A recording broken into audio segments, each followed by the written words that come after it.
아멘. 오늘 우리에게 주시는 하나님 말씀은 요한복음 1장 35절에서 51절까지 말씀입니다. 신약성경 143페이지 요한복음 1장 35절에서 51절까지 말씀.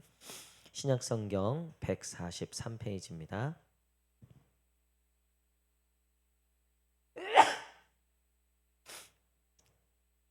요한복음 1장 35절에서 51절까지 말씀. 신약성경은 143페이지. 다 찾으신 줄 알고 저와 한 절씩 교독하도록 하겠습니다. 또 이튿날 요한이 자기 제자 중 두 사람과 함께 섰다가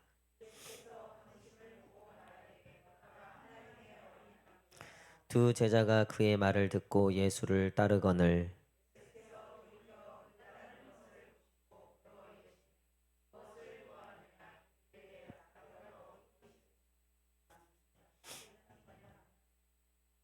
예수께서 이르시되 와서 보라. 그러므로 그들이 가서 계신 데를 보고 그날 함께 거하니 때가 10시쯤 되었더라.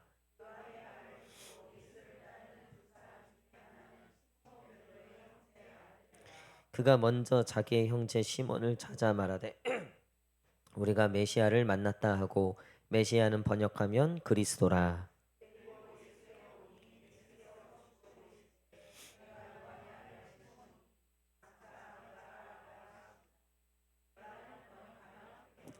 이튿날 예수께서 갈릴리로 나가려 하시다가 빌립을 만나 이르시되 나를 따르라 하시니, 빌립이 나다나엘을 찾아 이르되 모세가 율법에 기록하였고 여러 선지자가 기록한 그 일을 우리가 만났으니 요셉의 아들 나사렛 예수니라.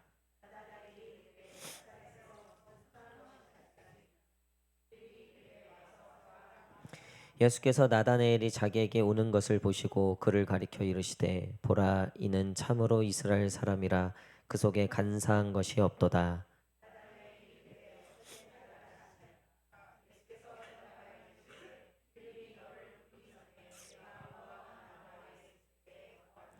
나다나엘이 대답하되 라삐여, 당신은 하나님의 아들이시요 당신은 이스라엘의 임금이로소이다.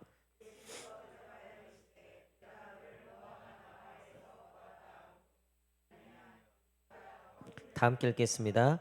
또 이르시되 진실로 진실로 너희에게 이르노니 하늘이 열리고 하나님의 사자들이 인자 위에 오르락 내리락 하는 것을 보리라 하시니라. 아멘. 할렐루야. 예, 우리 수요예배 오신 성도님들 주님의 이름으로 환영합니다. 우리 마음에 손을 얹고 하나님께 한번 이렇게 고백했으면 좋겠습니다. 우리 하나님을 향해서 올해도 제게 은혜를 베푸소서. 시작. 올해도 제게 은혜를 베푸소서. 우리 앞뒤 좌우 성도님들 바라보시면서 하나님의 은혜가 임할 겁니다. 시작. 예, 우리 24년도 첫 번째 우리 수요 예배인데요. 오늘 이 수요 예배를 시작으로 올 한 해 이 수요 예배 가운데 부어 주실 하나님의 그 은혜와 하나님의 축복이 저와 여러분들에게 임하기를 간절히 축복합니다.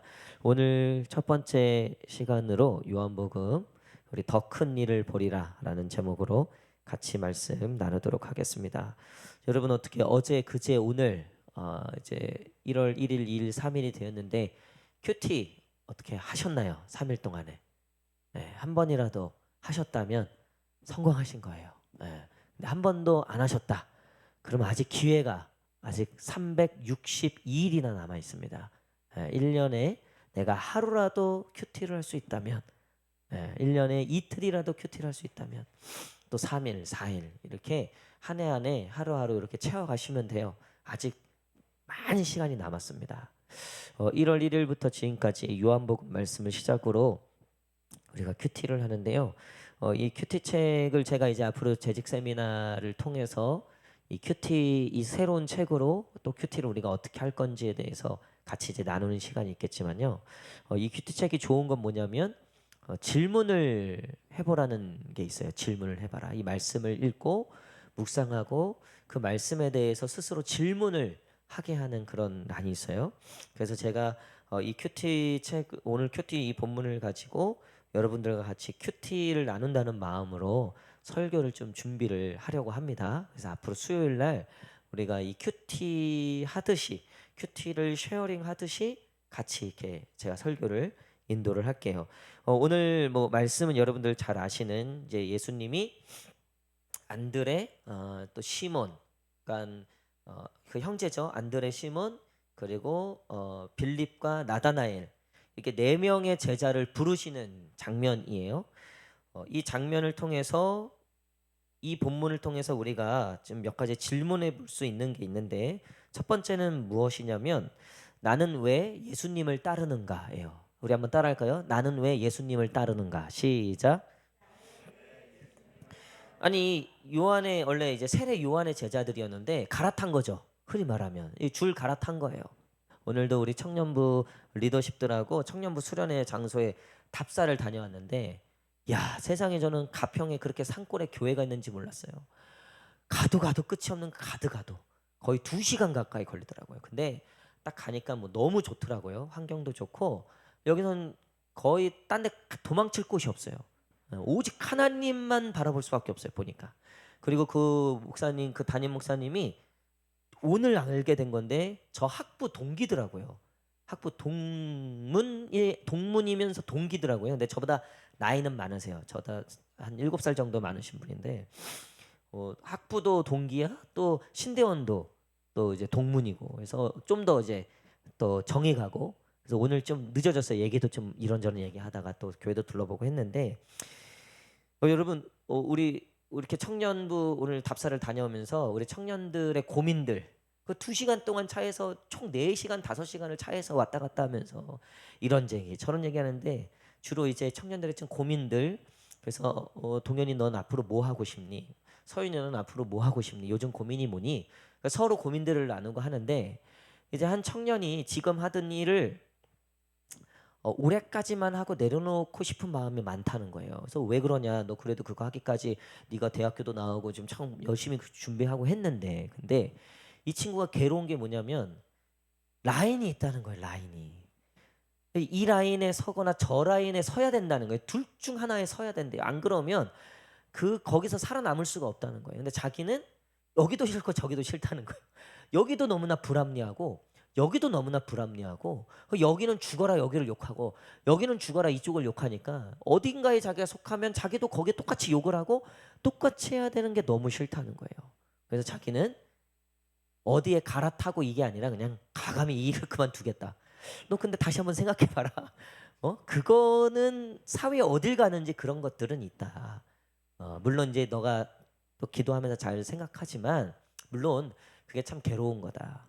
그러니까 지금 세례 요한이 굉장히 인기가 많고 당시에 메시아에 가까운 선지자였는데 예수님이 딱 나타나면서 라인이 이제 2개가 생긴 거예요. 제자들이 나름 고민할 수도 있겠죠. 우리가 앞에서 살펴봤듯이 결국 이제 세례 요한이 스스로 나는 예수님의 라인입니다. 그러니까 스스로 접고 들어가는데 어쨌든 제자들 입장에서는 이게 라인을 갈아탄 거란 말이에요. 그렇죠? 왜냐하면 세례 요한도 대단했는데 이 세례 요한이 이분이 더 대단하다고 하는 거예요. 이분이 진짜다라고 얘기하는 거예요. 그러니까 제자들이 이제 한두 명씩 갈아타는 거예요. 지금 안드레, 시몬, 빌립, 나다나엘 여기도 지금 세례 요한을 따르다가 다 예수님을 갈아타는 거예요. 이분이 더 맞다 하고 갈아타는 거죠. 근데 예수님이 여기에 대해서 핵심적인 질문을 하세요. 자, 37, 38절. 37, 38절 읽어보겠습니다. 시작. 두 제자가 예수께서 돌이켜 그 따르는 것을 보시고 물어 무엇을 구하느냐 하니 랍비는 번역하면 선생이라. 여러분 우리가 예수님을 왜 따르는가? 이 질문에 한번 우리가 대답해 볼 수 있어야 돼요. 이 제자들은요.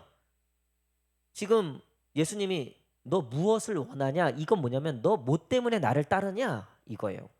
요한복음 이제 6장, 7장, 8장에 가면 오병이어 사건 이후에 이 많은 사람들이 예수님을 쫓아다녔단 말이에요. 근데 나중에 예수님이 그 쫓아다니는 것들에 대해서 이렇게 해요. 저들은 자기 배를 먹을 거, 자기 배를 부르려고 나를 쫓아다니는 거다.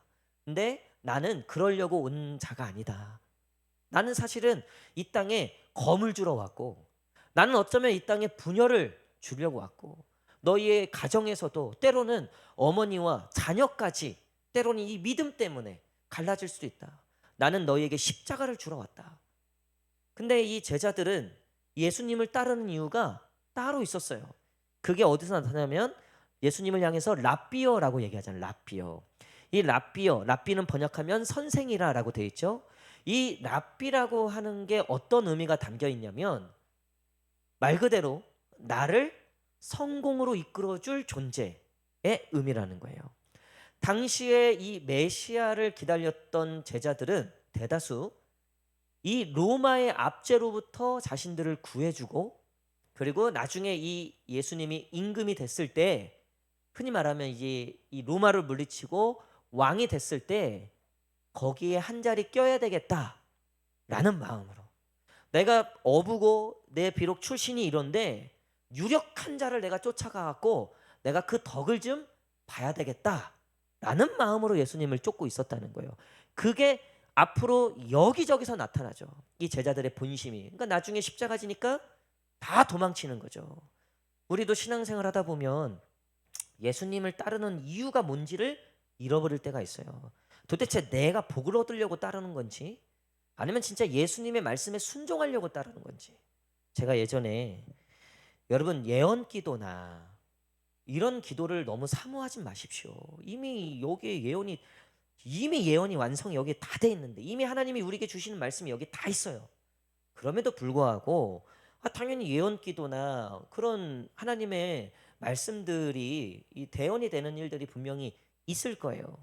분명히 그런 것들은 존재합니다. 근데 여러분, 누군가에게 내가 정말 기도를 받고 싶다, 내가 예언 기도를 받고 싶다라고 할 때 어떤 마음으로 가라 그랬어요? 제가 어떤 마음으로? 이분이 나한테 어떤 말씀을 하시든 내가 무조건 순종하겠습니다 라는 마음으로 가지 않잖아요. 저도 한때는 그런 사역들을 참 많이 했는데요, 인양반들이 보니까요, 자기 마음에 드는 얘기를 해주면요, 용하다고 얘기해. 흔히 말하면 용하다. 이분 용해. 근데요, 만약에 저는 그런 적이 있어요. 내려놓으셔야 됩니다.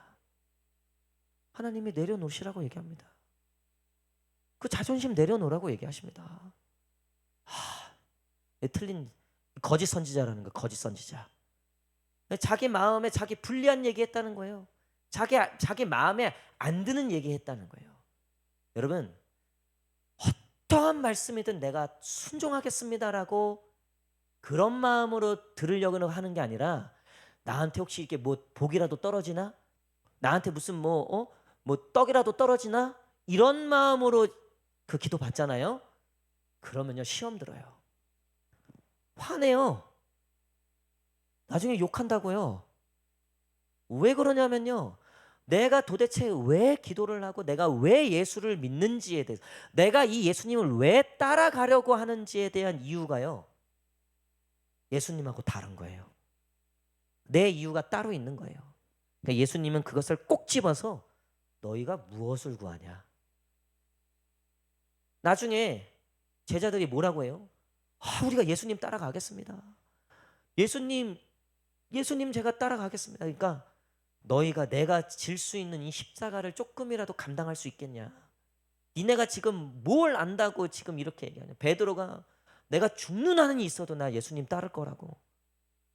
그랬더니 예수님이 내가 네 마음을 안다. 내가 사실 네 속을 안다. 지금 너가 나 부인할 거다까지 얘기하잖아요.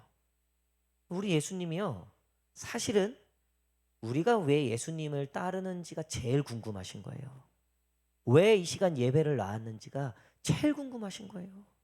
우리가 이렇게 예배를 드리고 있어도요, 우리가 왜 예수를 따르는가에 대해서 우리가 분명하게 대답할 수 없다면 우리의 이 신앙 역시 하나님이 원하시는 그 길로 가기는 참 어려워진다는 거예요. 사랑하는 성도 여러분, 이 에스더 이야기를 보면 에스더가 결국은 하나님이 원하시는 것을 선택하죠. 그리고 에스더에게 닥친 위기는 뭐예요? 죽으면 죽으리이다요. 내가 죽을 수 있다. 하나님이 원하시는 게 내가 정말 목숨을 걸고 왕 앞에 나가서 우리 유대인들을 살려주십시오. 근데 현실적으로는 이 에스더 왕비가 그 황제 앞에 나가는 거는 현실적으로는 죽음을 불사하는 거예요.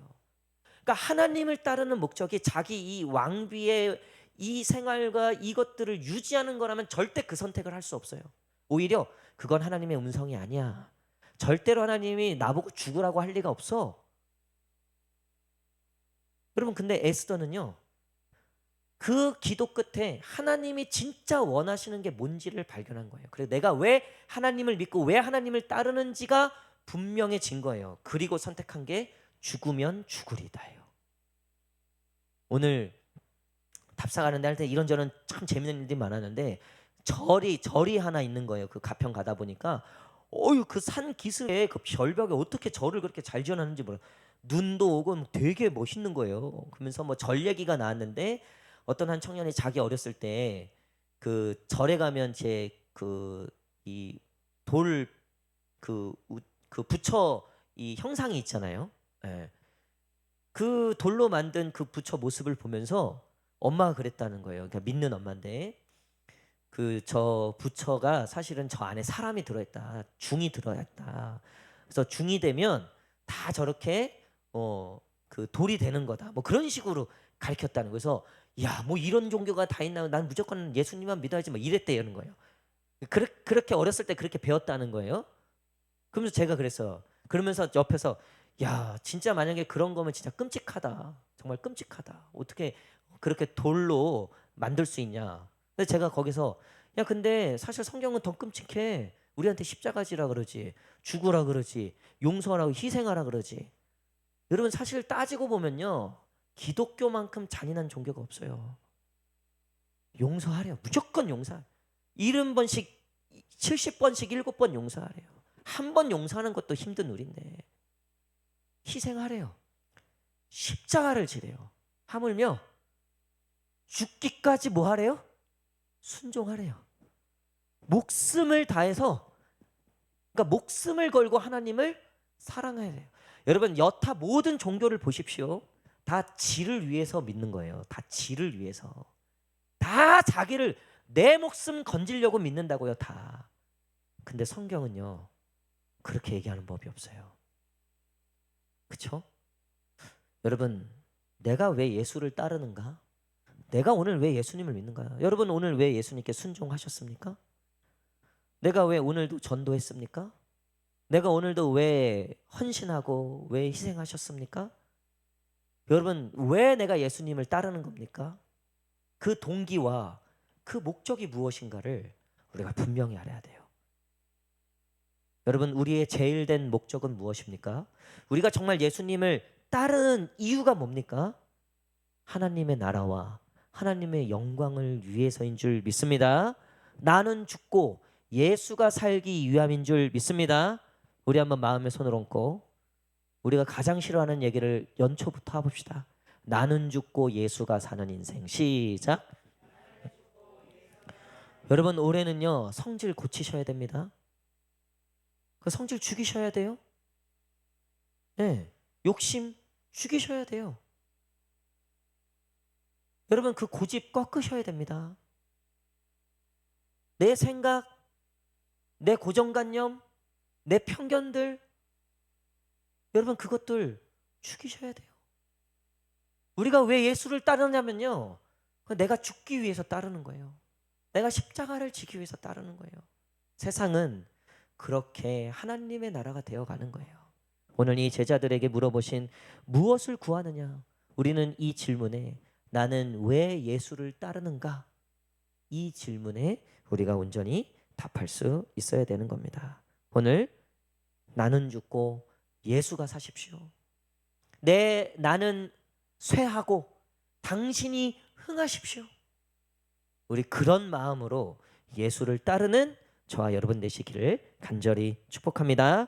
그런가 하면 두 번째, 여러분 우리가 두 번째 저는 이런 질문을 또 해봤어요. 이 말씀을 통해서 묵상하면서 두 번째는 뭐냐면 나를 부르신 이가 누구신가? 우리 한번 따라할까요? 나를 부르신 이가 누구신가? 시작. 여러분 우리를 이 자리에 부르신 이가 누구십니까? 내가 이 자리에 나오게 여기까지 오게 된 그 나의 동기가 나를 부르신 그 부르심이 무엇입니까? 여러분 우리가 이 자리에 이렇게 예배드리고 주님께 지금 이렇게 말씀을 듣고 있는 이 모든 상황에 그 부르심의 시작이 하나님인 줄 믿습니다. 여러분 나면서부터 기독교 집안에 태어나서 그렇게 모태신앙으로 자란 사람들이 참 많아요. 우리 오늘 박소정 전사님도 같이 가셨는데 박소정 전사님은 모태신앙이 아니세요. 그러니까 부모님이 다 교회를 안 다니세요. 네. 근데 이제 지금 결혼하신 이제 이재영 목사님은 모태신앙인 거예요. 그러니까 이 전도사님이 얘기하시는 게 자기가 이제 부모님도 다 안 믿고 혼자만 이제 신앙생활을 하는 거예요. 그러니까 정말 잘 컸죠. 그럼에도 잘 컸죠, 진짜. 근데 사실은 되게 그게 외롭고 힘들었다는 거예요. 그래서 나는 꼭 정말 믿음의 남편을 만나야 되겠다. 근데 믿음의 남편뿐만 아니라 자기가 거기까지 생각은 못 해봤는데 이 결혼을 하니까 보니까 이게 다 믿는 부모인 거예요. 그러니까 시댁, 시아버지, 시어머니가 그리고 뭐 그 할아버지도 있고 그러니까 이제 흔히 말하면 이게 기독교 집안인 거라. 그러니까 이 전도사님이 야 이런 믿는 집안을 자기가 이제 며느리로 들어갔는데 보니까 모이면 예배드려 기도해 이게 처음엔 적응이 안 되더라는 거예요.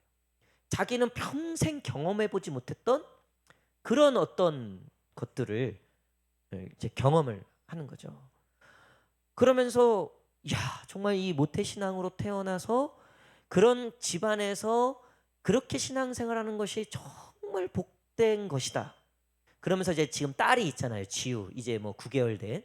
그래서 이 지우에게는 정말 내가 그런 거를 물려줘야 되겠다. 정말 이 남편을 보면서 자기는 그런 어렸 시절을 못 보냈지만 이 지우만큼은 정말 믿음에 그렇게 해야 되겠다. 오늘 이제 그런 얘기들을 하면서 우리 청년들한테 이제 너희들 결혼을 어떻게 해야 되고 뭐 오늘 완전 또 썰을 막 풀더라고요. 막 그러면서 저도 옆에서 이제 하나 더 보태고 뭐 어쨌든 이제 막 그랬어요. 그래서 오늘 다 그렇게 결단했어요. 오늘 다 그렇게 결단했어요. 그래서 제가 그랬어요. 야 근데 니들 몰라. 내가 그랬어요. 니들 몰라. 진짜 깨워서 기도해. 그거 모르는 거야. 근데 어쨌든 근데 여러분 보세요. 그러면 모태신앙이 아니면 그럼 모태신앙이 아니면 부족함이 있는 것인가? 여러분 꼭 믿는 남편을 만나야지만 완벽한 신앙의 가정을 이룰 수 있는 것인가? 물론 확률적으로 환경적으로는 그렇겠죠. 그렇죠. 환경적으로 좀 더 낫겠죠. 좀 더 편하겠죠. 여러분 하지만 여러분 우리가 믿음의 자리에 서는 거는요. 물론 그런 환경과 형편도 분명히 있을 거예요. 근데 저는요. 모태신앙인데 하나님 떠나는 사람 정말 많이 봤어요. 모태신앙인데 지 마음대로 사람들 훨씬 더 많이 봤어요. 여러분 지금 기독교 안티 세력들 있죠. 기독교 안티 사이트들이 있어요. 근데 그 기독교 안티 사이트 운영자들 대다수가요. 한때는요 목사 아들, 한때는요 교회의 정말 그 핵심적인 그런 사람들이었다고요. 가룟 유다가 예수님의 제자로 부르심을 받았죠. 돈 맡은 자였어요. 여러분 지금도 그렇지만요. 재정부는 아무나 안 시켜요. 정말 신뢰받는 사람들을 시킨다고요. 나름 가룟 유다가요. 그래도 3년 동안 나름 그 제자들 사이에서는요. 나름 이것들을 운영할 만한 나름의 환경과 능력이 있었던 사람이에요. 여러분 근데요. 모르는 거예요. 차라리 태어나지 않았으면 좋았을 뻔했다. 예수님이 그렇게 얘기하시잖아요. 여러분 우리를 부르신 이가 하나님이시라는 게 제일 중요한 거예요. 할렐루야. 우리의 가정과 형편과 물론 이왕이면 믿는 사람과 결혼하면 좋겠죠. 환경적으로 그래요. 근데 제가 우리 청년한테 얘기해요. 야, 니네 특히 자매들 잘 들어라. 니네 진짜 금식하며 기도해야 된다. 여러분, 기독교 남녀 비율이 어떻게 될 것 같아요?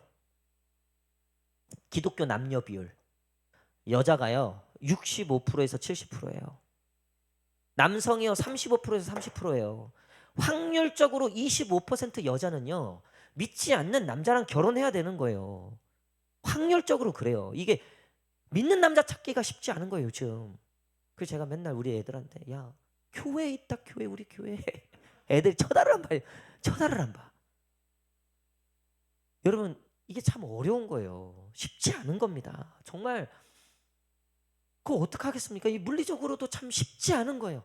확률적으로도. 그렇죠? 이왕이면 뭐 믿는 남자랑 결혼하는 게 그래도 믿음의 가정을 세워가는 데는 좋겠죠. 그래도 확률적으로는.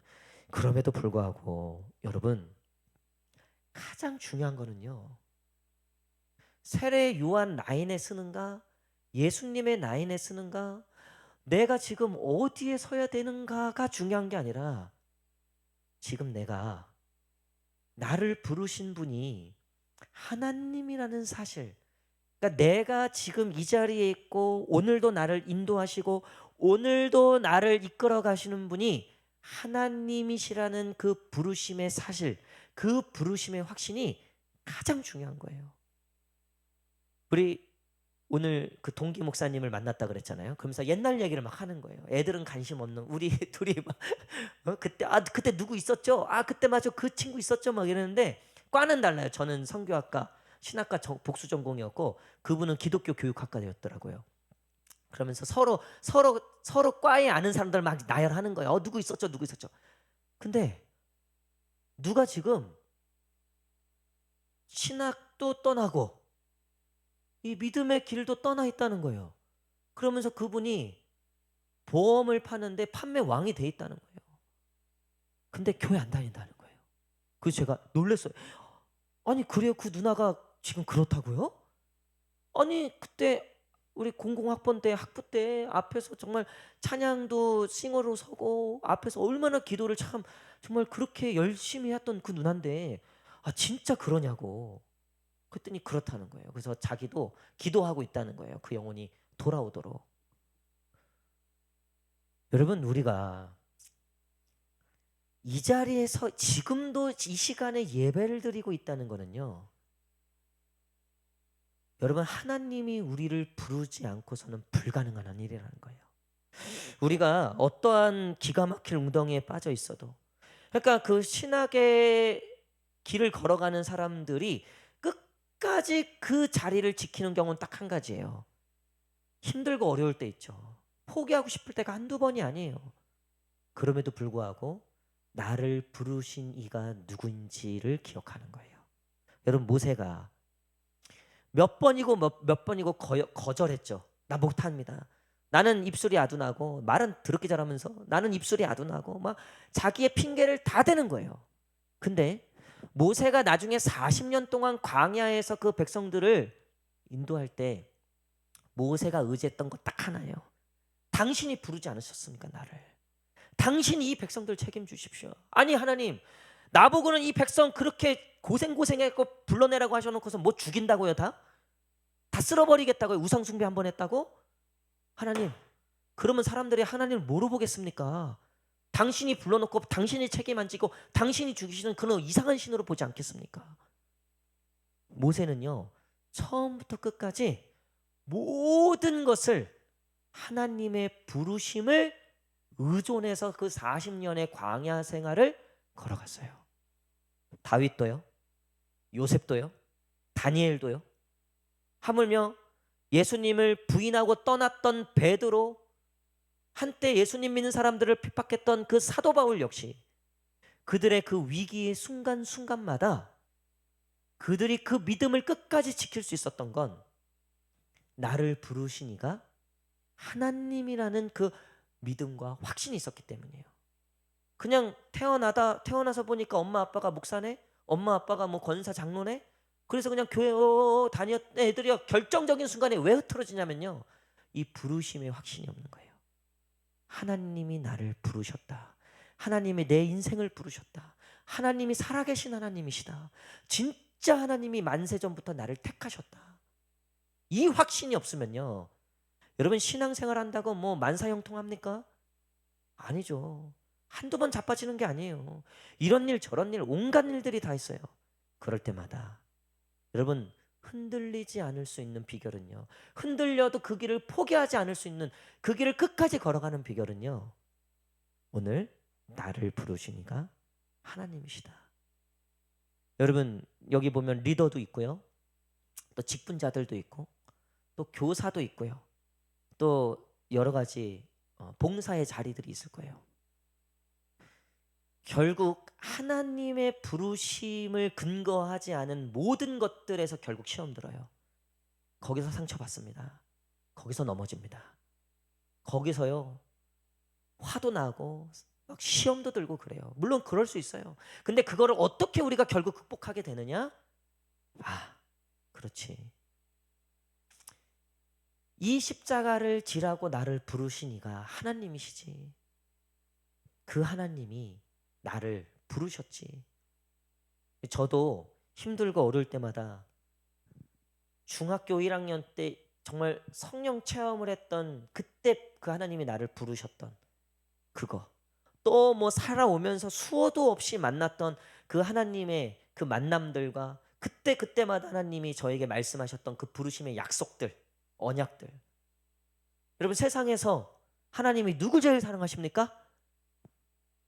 이제는 뭐 절반 이상은 이제 바로 나오시네요. 여러분 하나님이 우리를요 부르실 때는요 그냥 부르신 게 아니에요. 모든 것을 다 내어주고 우리를 사신 거예요. 할렐루야. 그 십자가에서 모든 것을 값을 치르시고 나를 사셨다고요. 주변에서 에이 무능한 놈아, 넌 안 돼, 넌 못해, 네 인생이 그렇지, 결국 너는 그러다 망할 거야, 네 인생이 결국 그렇지. 천만에요. 예수님이 우리를 어떻게 부르셨는데요, 하나님이 우리를 어떻게 사셨는데요, 하나님의 그 하나밖에 없는 아들을 모든 것을 다 내어주시고 우리를 사신 분이에요. 여러분 우리가 얼마나 귀하겠습니까? 우리가 얼마나 사랑스럽겠습니까? 우리를 부르실 때는요 하나님이 당신의 목숨을 걸고 책임지시겠다고 불러주신 줄 믿습니다. 어떠한 시험과 환난과 고난이 와도요 나를 부르신 이가 하나님이라는 사실. 여러분 다시 한번 질문합니다. 나를 부르신 이가 누구십니까? 여러분 하나님이신 줄 믿으십시오.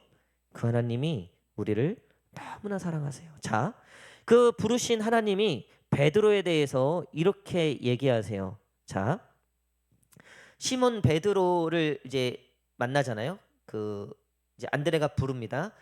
40절 41절 한번 읽겠습니다. 40절 41절 시작. 요한의 말을 듣고 예수를 따르는 두 사람 중에 하나는 시몬 베드로의 형제 안드레라. 그가 먼저 자기의 형제 시몬을 찾아 말하되 우리가 메시아를 만났다 하고, 메시아는 번역하면 그리스도라. 자, 안드레가 먼저 예수님을 만났고 그의 형제 베드로를 불러줘요. 그래서 야 예수님 한번 보러 가자, 진짜 메시아야. 그리고 42절 시작. 데리고 예수께로 오니 예수께서 보시고 이르시되 내가 요한의 아들 시몬이니 장차 게바라 하리라 하시니라. 게바는 번역하면 베드로라. 아멘. 여러분 하나님의 부르심을 알아야지 진짜 내 이름을 알게 되는 거예요. 시몬 원래 시몬이에요. 이름이 시몬 베드로잖아요. 그렇죠? 베드로는 예수님이 붙여주신 이름이에요. 시몬이 뜻이 뭔 줄 알아요? 갈대예요. 이리 흔들리고 저리 흔들리는, 그냥 이 사람 말에 저 사람 말에, 이 환경에 저 환경에, 고난에 흔들리고 온갖 걸로 다 흔들리는 그냥 시몬 갈대와 같아요. 돈에 흔들리고 뭐에 흔들리고 뭐 조금만 상처받고 조금만 그러면 흔들리는. 근데 하나님의 부르심이 임하는 순간 시몬이 뭐가 되는 거예요? 베드로가 되는 거예요. 베드로는 반석이에요. 여러분 우리가 흔들리고 넘어질 때마다 회복해야 되는 건 하나님의 부르심이라는 거예요. 여러분, 왜 믿지 않는 가정을 만나게 됐을까요? 왜 믿지 않는 남편과 결혼하게 됐을까요? 하나님 만나기 전까지는요, 아이고 이놈의 진짜 이놈의 집안 이놈의 이거라고요. 근데 하나님의 부르심을 깨닫는 순간, 아, 나를 이 시댁의 전도자로, 선교사로 나를 부르셨구나. 그때부터는요, 흔들리질 않는 거예요. 핍박이 당연한 거예요. 그리고 오히려 그 핍박이 나를 더 기쁘게 해요. 나를 왜 이 사역자로 부르셨을까? 나를 왜 이 험지로 부르셨을까? 왜 하나님이 나를 살살 꼬셔갖고 나를 왜 선교사로 부르셨을까? 왜 나를 이런 고난의 자리, 이런 어려운 자리로 나를 부르셨을까? 그럴 때마다 나를 부르신 이가 누구인지를 깨닫는 순간 시몬이 베드로가 될 줄 믿습니다. 든든한 반석에 서 있는 거예요. 저는 하나님이 저를 부르실 때 많은 약속들을 해주셨는데 그 중에 하나가 뭐냐면 내가 너를 대신해서 싸울 거다예요. 아, 이거 든든합니다. 할렐루야. 아, 이거 든든해요. 든든해요 이거. 아니 뭐 밑도 끝도 없어요. 그냥 하나님한테 아니 당신이 그렇게 얘기하지 않느냐고. 당신이 그렇게 얘기하지 않았냐고. 아, 지금 내가 죽을 것 같은데 하나님이 대신 싸워주시라고. 대신 정리시켜 주시라고. 그래서 제가 하나님 정리시켜 주십시오, 이 기도를 많이 해요. 제 힘으로 제 능력으로 할 수 없습니다. 하나님이 정리해 주십시오. 우리 한번 따라 할까요? 하나님이 정리해 주십시오. 시작. 간혹 저를 정리하실 때가 있어요. 네가 마음을 고쳐 먹어라. 네가 용서해야 될 문제다. 네가 양보해야 될 문제다. 네가 져야 될 문제다. 그거 아니면요, 하나님이 다 정리해 주세요. 다 싸워 주세요. 우리 하나님이 저와 여러분들을 반석처럼 지키시는 분인 줄 믿습니다. 여러분, 우리 이 두 번째 질문, 나를 부르신 이가 누구인가? 마지막 세 번째, 우리 한번 따라하겠습니다. 나는 누구를 부르고 있는가? 시작.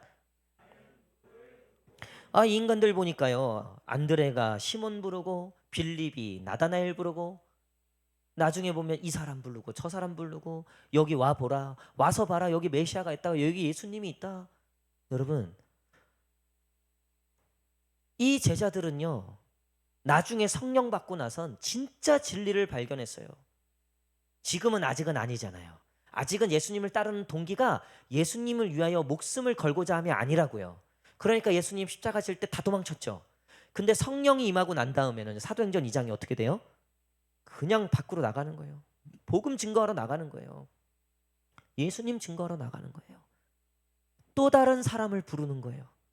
하나님이 나를 부르셨듯 하나님이 또 다른 자를 부르신다는 것을 믿고 이제 내 이웃을 부르기 시작하는 거예요. 믿지 않는 자들을 부르기 시작하는 겁니다. 여러분, 올 한 해 태신자를 한 명씩 작정해 보시라 그랬죠. 우리 이 질문에 우리가 답할 수 있어야 돼요. 나는 지금 누구를 부르고 있는가? 저는 올해 제가 전에 이제 있었던 이 일반인들 있는 테니스장에 거기 총무님하고 거기 젊은 회장님들 있어요. 올해 제가 그분들을 지금 태신자로 작정하고 지금 좀 최대한 섬길 수 있는 만큼 섬기고 있어요. 그래서 이제 부활절을 좀 계기로 한번 오시게 하려고, 아니면 또 뭐 이렇게 중간중간 절기나 이제 그 특별한 날들이 있잖아요. 여러분들은 누구를 부르고 계십니까? 지금 이 제자들은 하나님의 부르심을 받고 나서 누군가를 계속 부르고 있어요. 누군가를 계속 하나님께로 부르고 있다는 거예요. 우리에게도, 저와 여러분들에게도 우리가 정말 예수 그리스도의 그 복음을 통해서 우리가 그 부르심을 확신하고 정말 그 예수님의 그 복음 가운데 우리가 살아간다면 우리에게도 누군가를 불러야 하는 그런 사명과 또 누군가를 향한 그런 긍휼의 마음과, 그리고 여러분, 맛집 발견하면 어때요? 맛집 발견하면 아무도 모르게 해서 나만 가. 아니죠. 요즘에는 막 인스타에도 남기고 블로그에도 남겨서 전파하잖아요. 오늘도 맛집 검색해봐라. 점심 먹어야 되니까 애들이 막 검색을 막 폭풍 검색을 해. 누군 여기 가자 여기 가자. 평이 제일 좋은 데가 어디야? 거기 딱 역시 맛있더라고요. 보니까 오늘 굉장히 맛있었어요. 여러분 맛집만 발견해도요 우리 권사님한테 알려주고 싶다고요. 그러니까 제가 발견한 맛집들은 별로 안 좋아하시더라고 보니까. 제가 초딩 입맛이라서 무조건 달고 그러면 여러분 우리가 그렇잖아요. 우리가 그 하나님으로 말미암아 그 받은 은혜와 그 기쁨이 우리 안에 있게 된다면 부르고 싶죠. 와보라고. 여러분 최근에 우리 교회에 와봐. 우리 옆 사람하고 한번 고백합시다. 우리 교회 와봐. 시작. 이거 언제 해보셨어요? 우리 교회 와봐. 우리 교회 와봐. 우리 교회 와봐. 여러분 올 한 해는 우리 교회 와봐. 요게 많아지시는 한 해가 되기를 축복합니다. 여러분 나는 누구를 부르고 있는가? 이 질문. 우리가 이 질문에 올 한 해도 하나님 앞에 대답할 수 있는 저와 여러분 되시기를 간절히 축복합니다. 기도하겠습니다.